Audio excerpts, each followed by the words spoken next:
Hello achievers, இன்றைக்கி ratio and ப்ரொபோர்ஷனில் ஒரு question பார்க்கலாம். இதில் என்ன கொஸ்டினில் கொடுத்துருக்காங்க அப்படின்னு பார்த்தோம் அப்படின்னா, பிக்கும் கியூக்குமான ஏஜ் ரேஷியோ வந்து 5:3 அப்படின்னு சொல்லியிருக்காங்க. அப்போ பியோட ஏஜ் என்னவா இருக்கும் அப்படின்னா 5x, கியூவோட ஏஜ் என்னவா இருக்கும் அப்படின்னா 3x. இதில் பார்த்தாலே தெரியுது யார் பெரியவங்களா இருப்பாங்க. பி தான் கண்டிப்பாக பெரியவராக இருப்பார்.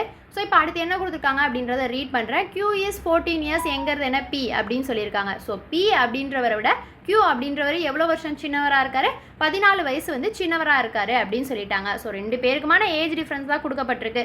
டிஃப்ரென்ஸ் அப்படின்னா ரெண்டையும் மைனஸ் பண்ண வேண்டியதான். ஸோ 5x - 3x = எவ்வளவா 14 அப்படின்றத கொடுத்துட்டாங்க. இப்போ 5xல் 3x போச்சுன்னா எனக்கு 2x கிடைக்கும்.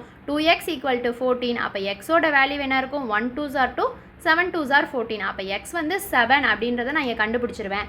எனக்கு யாரோட ஏஜ் கேட்டிருக்காங்க அப்படின்னா கியூவோட ஏஜ் தான் கேட்டிருக்காங்க. கியூவோட ஏஜ் 3x. அப்போ 3 × xக்கு பதிலாக 7 21. So answer 21.